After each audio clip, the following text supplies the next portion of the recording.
کہ پانی سے استنجا ضروری نہیں ہے. تو ڈھیلے سے جب استنجا کرے گا تو نجاست اپنی جگہ سے مکمل صاف نہیں ہوتی. تھوڑے جب آپ نے پیشاب کیا, ڈھیلے سے استنجا کیا, تو کیا وہ جگہ سے مکمل پیشاب زائل ہو گیا ہے؟ مکمل پانی کے استعمال کیے بغیر زائل نہیں ہوتا.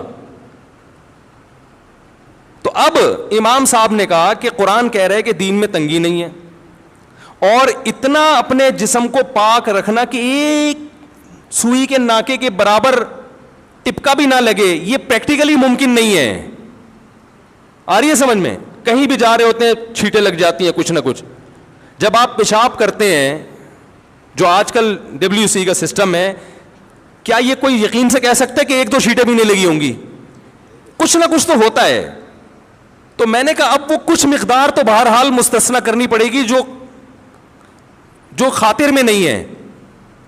تو اب وہ مقدار میں نے کہا اپنے قیاس سے کرتے, ادھر ادھر سے ایویں کر لیتے, تو وہ پھر اعتراض کا حق تھا. میں نے کہا, انہوں نے کہا کہ بھائی جب انسان قضاء حاجت کرتا ہے تو اتنی فقہا کا اس پر اجماع ہے پوری امت کا کہ اگر جو جگہ جہاں سے قضاء حاجت کی اس نے اس سے زیادہ اگر نجاست پھیل جائے نا اس جگہ سے ہٹ کے, تو پانی سے دھونا واجب ہے, اس سے کم میں واجب نہیں ہے.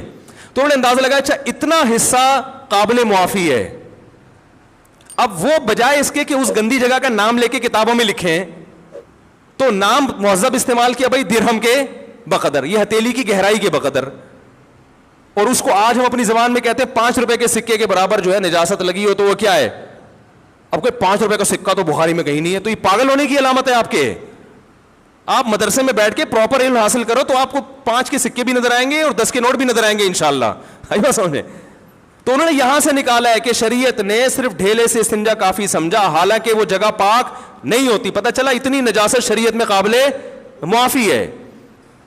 تو اس کی تعبیر مہذب انداز سے کی, بھائی ہتھیلی کی گہرائی کے بقدر, یا یہ کہ درہم اتنا سا سکہ ہوا کرتا تھا اس کے بقدر.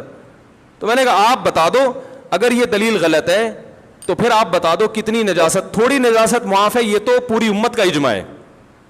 اور یہ تو آپ جب تنہائی میں بیٹھ کے غور کرو گے نا, آپ بولو گے بھائی ایسا نہیں ہو سکتا کہ ایک چھینٹا بھی نہ پڑے, ٹھیک ہے نا.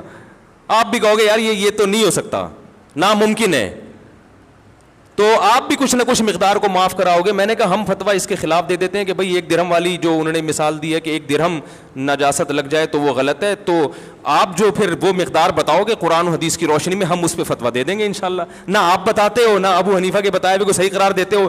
اس کا مطلب ہے کہ آپ صرف انگلی توڑنے کے لیے پیدا ہوئے ہو, صحیح ہے نا. امت کے دلوں میں شکوک و شبہات, وسوسے, فرقواریت, امت کو لڑوانا, اس کے علاوہ آپ کا دنیا میں کوئی کام نہیں ہے. تو ایسے درجنوں مثالیں ہیں, درجنوں. یہ تو میں نے چند دی ہیں, تو اس لیے اس پروپیگنڈے سے متاثر ہونے کی چنداں ضرورت نہیں ہے.